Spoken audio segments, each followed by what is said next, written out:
Good day mga kamitsu, welcome back to my YouTube channel. Muli ito po ang inyong lingkod na si Daryl James Foronda, yung Sales Executive here at Mitsubishi Picabad Santos, Tondo, Manila. For today's video mga kamitsu, I'll be sharing with you yung ating full review ng ating Destinator na GLS CVT Transmission 2026. Ano-ano nga bang nabago pagdating sa specs and features ng unit na ito? Then sa video ito mga kamitsu, matutunghayan ninyo kung ano-ano mga ongoing promo nito ngayon pagdating sa SRP, down payment, and even monthly amortization. At saka yung mga freebies na maaari mo ma-avail just in case sa akin kayo kukuha ng unit. Sulit nga ba ang 1.5 million para sa isang SUV na katulad nito? So without further ado, let's get jump into it.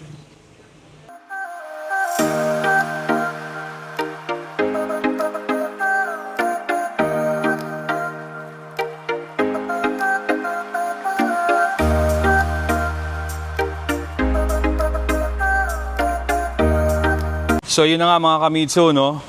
Nandito tayo ngayon sa front face ng ating Destinator na GLS. So, start natin yung vlog.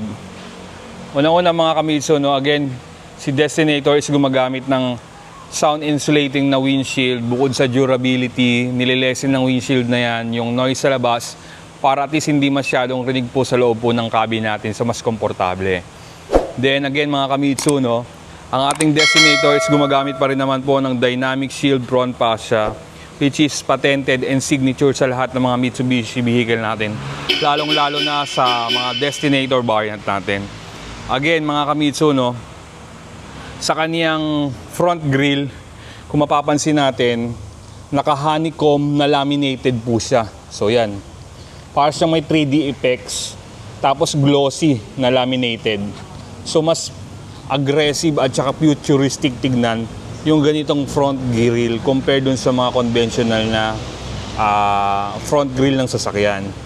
Then again mga kamitsu, pagdating sa radiator grille natin, naka horizontal po yung kanyang mga linya na medyo malalaki po yung gap o yung butas para at least mas magbibigay ng better intake and outtake ng hangin sa loob po ng ating makina. So mas maganda compared sa mga conventional na front grille. So nakapagbibigay po siya ng better exhaust or better intake and outtake ng hangin sa loob po ng ating engine para at least hindi po magiging mahirap ang makina, lalo kapag gagamitin natin sa long drives. Then nandyan din po sa kaniyang radiator grille yung pinaka-camera for camera 360. So ayan siya mga kamitsu. Then pagdating naman po sa bumper, so yan yung itsura ng ating front bumper ng ating Destinator. So ganun din mga kamitsu, medyo malalaki din talaga yung butas ng kanyang radiator grille para at least hindi nga po hirap yung ating makina, lalo kung gagamitin natin sa long drives. Then mga kamitsu, sa kanyang bumper na dyan yung kanyang 4-eye sensor. So yan, yun yung 4 na sensor, which is special for GLS compared dun sa mga GLX variant natin. Then again mga kamitsu, may fog lights na rin po yan, LED fog lights. Yan din yung pagkakaiba ng Destinator na GLX CVT compare mo dito sa GLS. Tapos pagdating naman po mga kamitsu sa lighting system, again mga kamitsu, no, naka full LED na rin po yung ating Destinator. May daytime running lights na maraming LED strips dito. Nandiyan na din po yung combination ng kanyang headlight, LED T-shape. So mas wider po kasi ang bato ng liwanag kung ganito yung assembly ng LED na naka T-shape compare mo doon sa mga conventional na bilog na LED. So kung makikita nyo ng actual to mga kamitsu, na sobrang ganda at aggressive tignan. So yan lahat ang meron sa ating front face ng ating Destinator. So again mga kamitsu, no, ang ating Destinator ay merong engine specs na 1.5 liter turbocharged 4-in-line gasoline engine, 4B40 Euro 4 compliant. Pagdating naman po sa displacement mga kamitsu, no, meron po itong kabuang sukat na 1,499 cubic centimeter na merong compress ratio na 10:5. Pagdating naman po sa maximum power output, meron po itong 163 PS by 5,000 RPM. Then pagdating naman po sa maximum torque, meron po itong 250 Newton meter to 2,500 hanggang 4,500 RPM. Again mga kamitso, no, CVT transmission po ang ating Destinator GLS. So let's talk about the overall dimension ng ating Destinator GLS. Again mga kamitso, no, meron po itong overall length na 4,680 mm. Then pagdating naman po sa width is meron po itong sukat na 1,840 mm. Pagdating naman po sa height, mapapansin natin mga kamitsu, mataas po siya. So isa po ito sa pinaka matangkad sa kanyang category o sa kanyang class. Meron po itong sukat na 1,780 mm pagdating sa height. Then yung kanyang wheelbase is merong 2,815 mm. Kung mapapansin natin mga kamitsu na mas malapad po ito compare sa Montero. Tapos pagdating naman po sa kanyang ground clearance, I think isa po ito sa pinaka reason kung bakit mas gusto ng ibang Destinator compare sa ibang SUV. So meron po itong kabuuang sukat na 214 mm. So ang taas ng ground clearance ito mga kamitsu, hindi tayo mangangamba na baka abutin tayo ng baha kapag sinuong natin yung ating unit sa baha. So yun na nga mga kamitsu, kung kanina napag-usapan natin yung kanyang front face. Ngayon naman nandito tayo sa gilid. I-discuss ko sa inyo ano-ano nga bang meron sa ating side profile ng ating Destinator GLS. Tara! So kung kanina mga kamitsu napag-usapan natin yung kanyang front face, ngayon nandito tayo sa side profile ng ating Destinator. Again mga kamitsu, ito din yung pagkakaiba ng ating GT versus sa GLS. Hindi ho nakatuton yung ating GLS automatic pagdating sa roof. Kung body color siya, kung anong kulay ng katawan, yun lang din po yung kulay ng kanyang bubong. So, pagdating po sa side profile, naka-fender flare na yung ating unit from sa likod hanggang dun sa kanyang harapan. At the same time mga kamitsu, no, naka-side moldings na garnish yung ating Destinator GLS.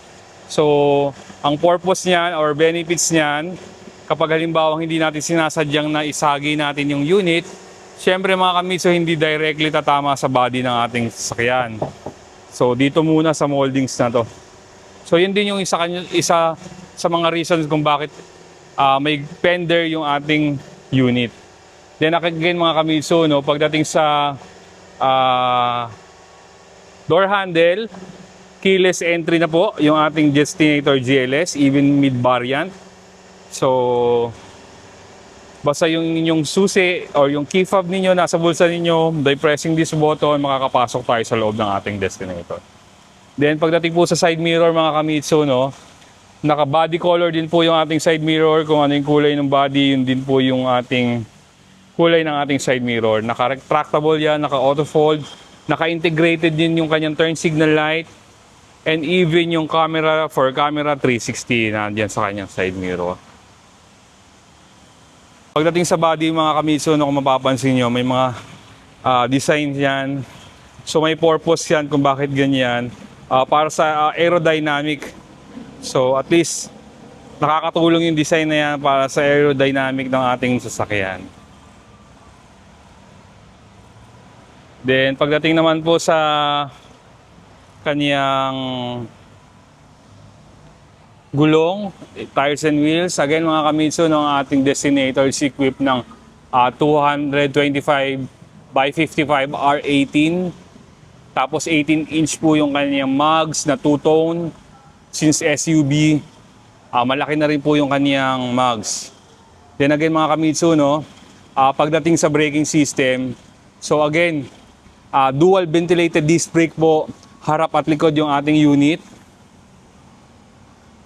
Na equip ng ABS o anti-lock braking system, EBD o electronic brake distribution, hill start assist, active yaw control.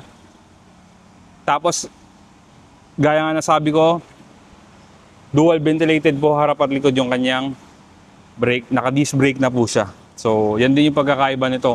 Compare mo sa ibang category natin ng mga MPV. Since SUV nga po ito. Then again mga kamitsu, no, I think isa po ito sa reason kung bakit mas gusto ng iba ang Destinator across sa ibang SUV ngayon sa merkado. Because of the ride and comfort. Again mga kamitsu, no, naka-Mac person strut with coil spring stabilizer bar yung harap nito. While sa likod naman po is torsion beam. Sobrang komportable nito lalo kung gagamitin nyo sa mga rough roads. So hindi siya matagtag. Not unlike sa ibang SUV na hindi ganong kagandahan ang kanilang suspension.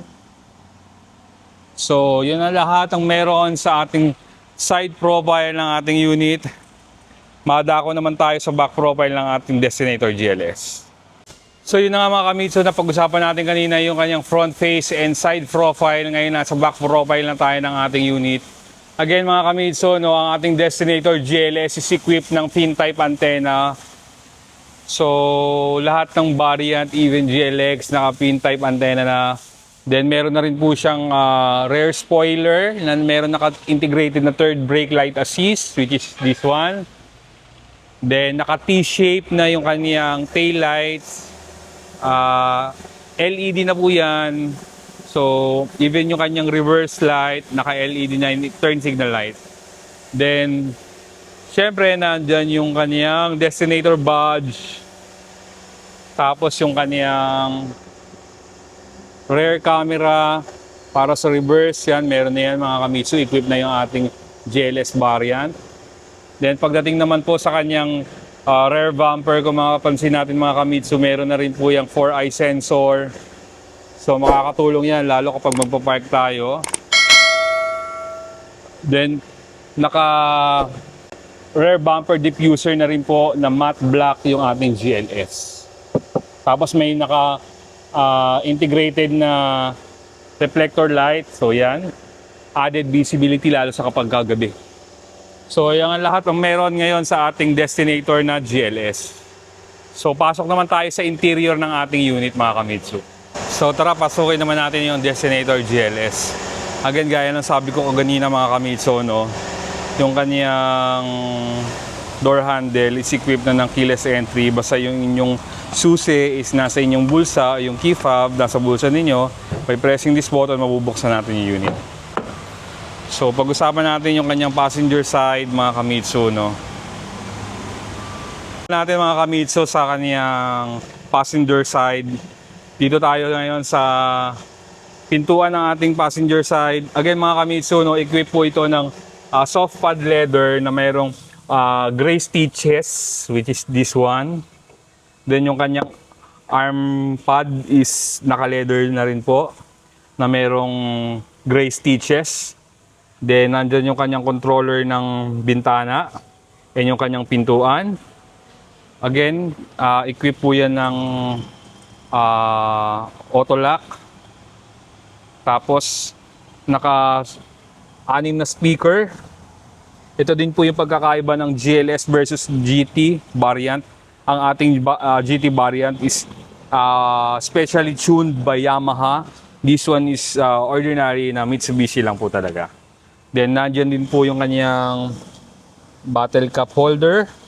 Nandiyan mga kamitsu. Then yun ang lahat meron sa pintuan. Dito naman tayo ngayon sa upuan ng ating GLS. Again mga kamitsu, isa din po ito sa pagkakaiba ng ating GT versus GLS. Si GLS is naka-fabric seat material. Pero again mga kamitsu, since sa akin kayo kukuha nitong unit na to, isa po ito sa mga promo ko. Ipapa-German leather seat natin yung inyong upuan. So isa yan sa mga previous natin. So ganun kagalante ang inyong lingkod. Then pagdating sa dashboard mga kamitsu, no, equip pa rin naman yan ng hard plastic. Tapos ito po yung kanyang leather na soft pad. Meron din po yan sa GLS. Then yung kanyang air vent for aircon. Then yung kanyang 6 na SRS airbag, passenger, driver, at the same time yung likod may airbag na din. Tapos meron mapapansin nyo, merong small pocket here, storage, so pwede kayo maglagay. And yung kanyang glove box, so napakaluwag mga kamitsu, no? Pwede kayo maglagay ng anything na gusto ninyong ilagay dyan mga kamitsu. Then meron na din po yung underseat tray, parang expander na rin mga kamitsu. So yan lahat ang meron sa passenger side. Madako naman tayo sa second row.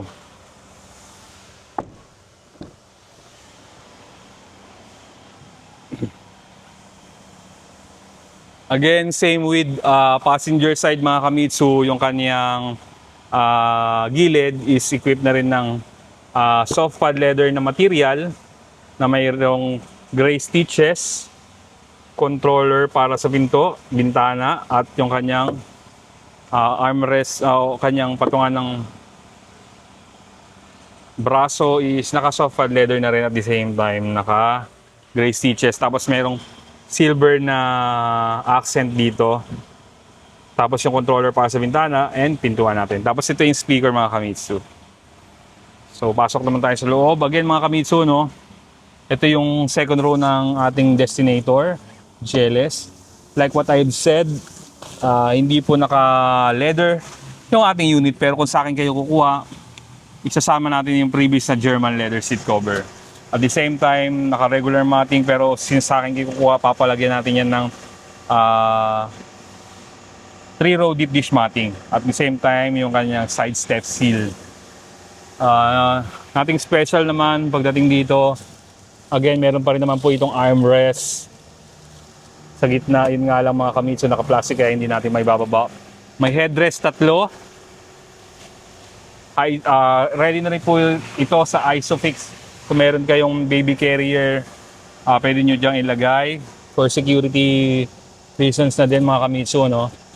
Then nandyan yung kanyang may vent yan ng aircon dyan sa side, sa kabila rin po mga kamitsu, and meron din po dito sa second row.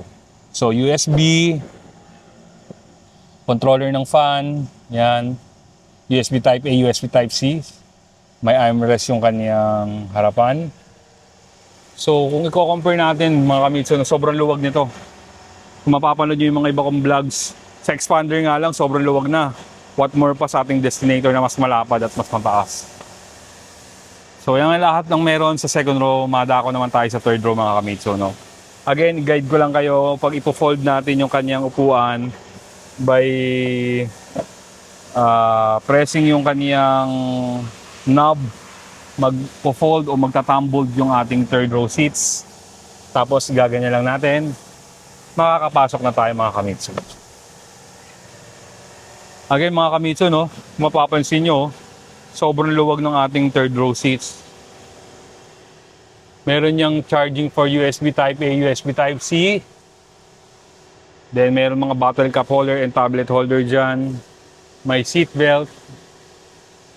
Then yung kanyang dome lights. So LED na rin na yan mga kamitsu, no? So madako naman tayo sa kanyang likuran o sa cargo space.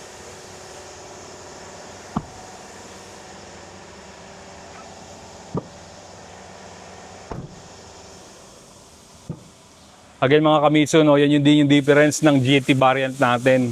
Bukod sa wala siyang sunroof, hindi naka tailgate yung kanyang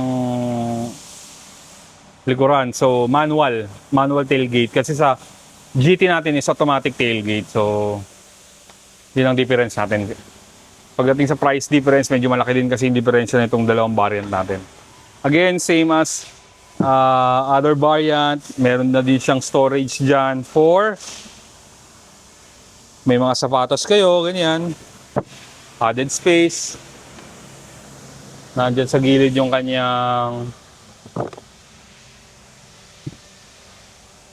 tools and jack. Again mga kamitsu, good news, no? Ang ating Destinator, kung ano yung 4 na mags is same din yung sa kanyang spare tire. So naka-mags na 18-inch na may sukat no 225, 55, 18. So yun. Same size siya nung kanyang 4 na gulong. Hindi siya donut type mga Kamitsu, no? Ang ating Destinator GLS merong cargo capacity na 110 to 150 liters. So maluwag na rin naman mga Kamitsu, no? Yan ang good thing sa kanya na ipo-full flat yung ating third row seats at the same time yung second row seat. So yung lahat ang meron sa kanyang cargo space mga Kamitsu. Madako naman tayo sa driver side mga Kamitsu. Ako naman tayo Kamitsu sa kanyang driver side.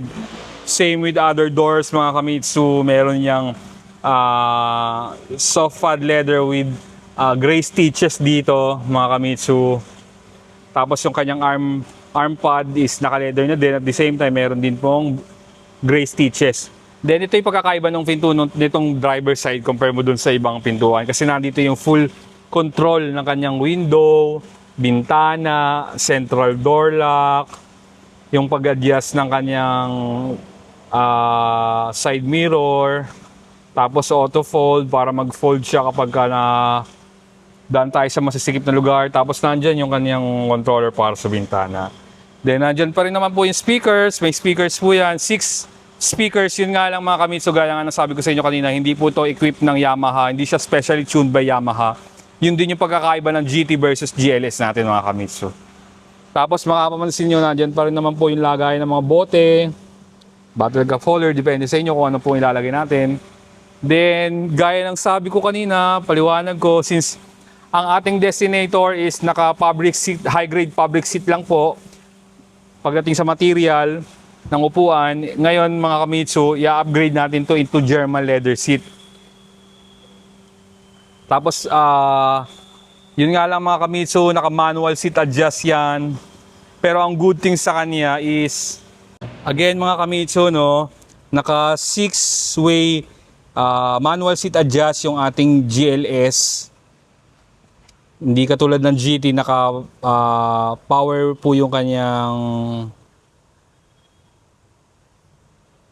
hindi po katulad ng GT na naka automatic seat adjust. Ito kasi manual, pero 6-way na rin po yung adjustment nito. So yun ang lahat ng meron sa driver side.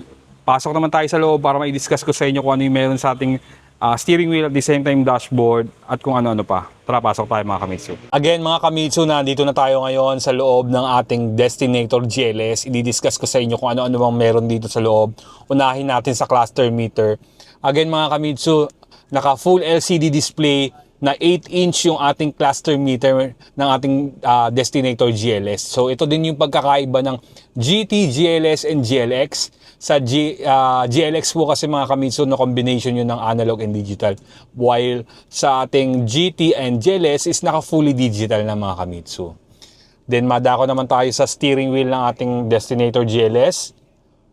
Naka 3-spoke leather wrap yung ating steering wheel na merong audio remote control, which is this one, and yung cruise control, this one. So ito din yung pagkakaiba ng ating GT versus GLS. Naka-adaptive cruise control kasi yung ating GT, while sa GLS is conventional na cruise control mga Kamitsu, no?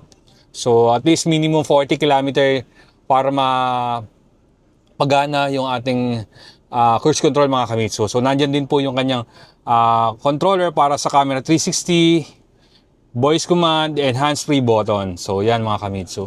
So sobrang elegant ng kanyang steering wheel versus dun sa mga ibang variant natin mga Kamitsu, no? So again mga Kamitsu, equipped na rin ng tilt and telescopic adjust yung ating steering wheel. So naibababa at naitataas. Same with the expander. So, depende na sa preference ng driver mga Kamitsu. Kung gusto niya yung steering wheel is malapit sa kanya, nakataas sa kababa. So, depende pa rin yun mga Kamitsu. Then, ito na.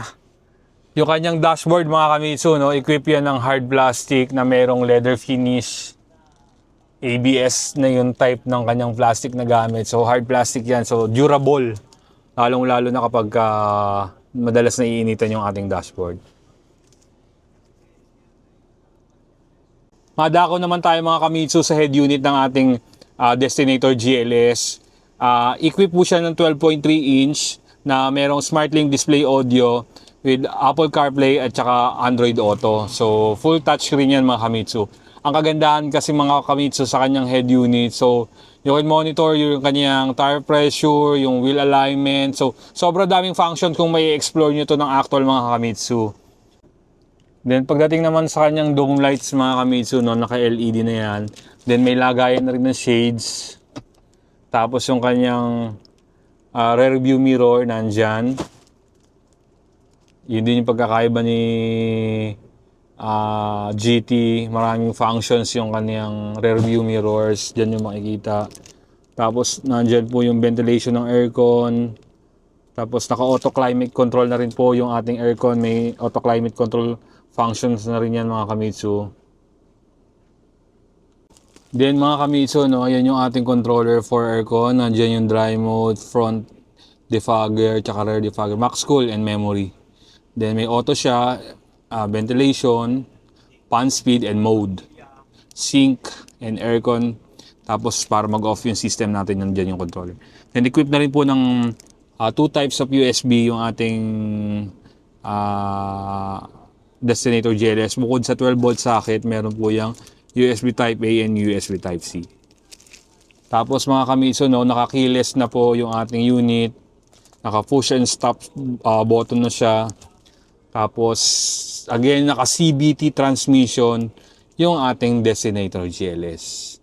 Tapos, equip na rin po siya ng auto parking brake. Yan. And brake auto hold. Tapos ito, isa ito mga Kamitsu sa mga gustong-gusto ko talaga sa Destinator natin. Equip na po ang ating Destinator ng drive modes. 5 types of drive modes, mga drive mode mga Kamitsu, no?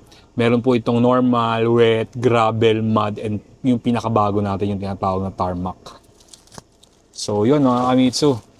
Then, nandyan din mga Kamitsu yung kanyang button for overdrive, button, yan mga Kamitsu. And meron po itong bottle cup holder sa gitna, which is this one, and yung kanyang glove box. Again mga Kamitsu, no, hindi po ito normal glove box. Meron na rin po yung air vent dito para just in case na meron tayong mga inumin na gustong wag mawala yung lamig niya. Lagay nyo lang dito mga Kamitsu. So, ang purpose po niyan is to keep yung kanyang cold sa inyong mga inumin. Tapos naka-leather po ito. So, pagdating naman po sa safety features, safety features, equipped na rin po yung ating Destinator GLS ng blind spot warning at saka rear cross traffic alert. So, yun din po yung pagkakaiba ng GLX versus sa GLS variant natin mga Kamitsu. So, yun na nga lahat ng mga specs and features ng ating GLS. Madako naman tayo sa price and promotion ng ating unit. So, tara, i-discuss ko sa inyo mga Kamitsu kung anong pwede nyo ma-avail if in case sa akin kayo kukuha.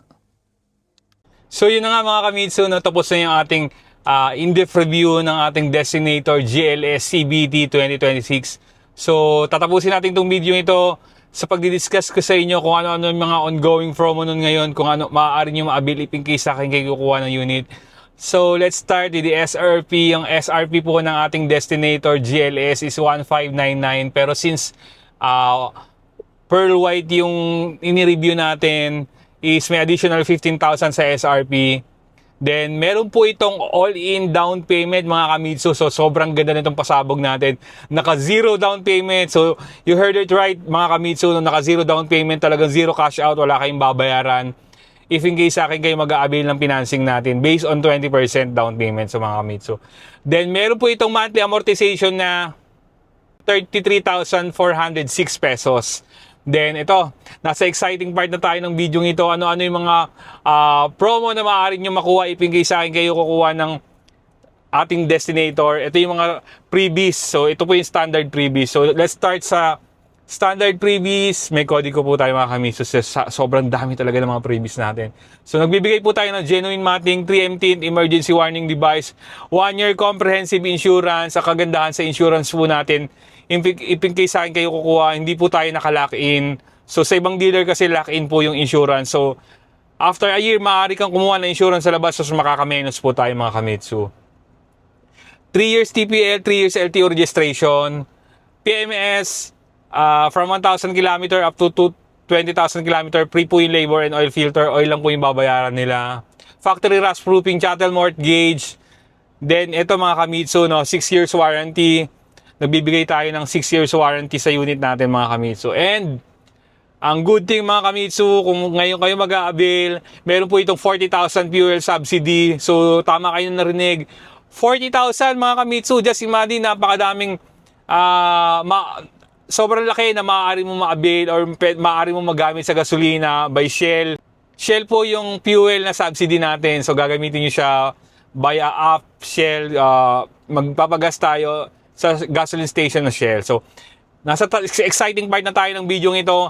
Ano-ano yung mga special freebies na maaari nyo ma-avail if in case sa akin kayo kukuha. So, let's start. Meron po tayong binibigay ng Thailand Rain Visor, Destinator na hood emblem, Mitsubishi keychain, dashcam, harap at likod, full high definition, car cover, 3-row deep dish matting aside of regular matting na nakita nyo kaganina. Nagbibigay po tayo ng deep dish matting hanggang 3rd row mga Kamitsu. Umbrella, set of garnish. So, i-upgrade natin. Magbibigyan ko kayo ng set of garnish, door handle, taillight, tsaka headlight. So, kompleto mga Kamitsu, gas tank. So, kompleto yun mga Kamitsu. Bosch Europa horn. So, i-upgrade natin yung busina niya from regular na busina into Bosch Europa horn. I-upgrade natin yung busina niyo mga Kamitsu. Titanium muffler tip, car vacuum. Ito yung mga additional freebies natin.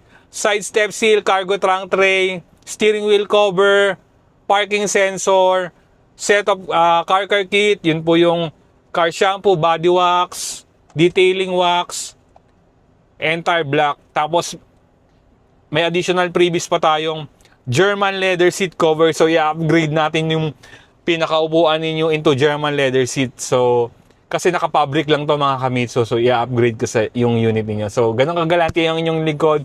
Eh, nagbibigay tayo ng car vacuum. So, kompleto na. Wala na kayong bibilin. Sasakyan nyo na lang at iuwi nyo ang inyong Destinator. So, sa mga nagbabalak po na gustong kumuha ng sasakyan, nasa screen yung aking full contact details. You can reach me on my social media account. Din yung mga number na naka-flash sa screen is Viber Ready and WhatsApp. Then, kung nakatulong po itong video na ito, please do like, share, and subscribe to my YouTube channel and click the notification bell button para namin mag-updated kayo sa mga next vlog pa natin. Aside sa full review, nag-update din po tayo ng mga price and promotion sa channel na ito. So, please support me. Then, once again, this is your sales consultant, Daryl James Foronda. Now, signing out. Ciao!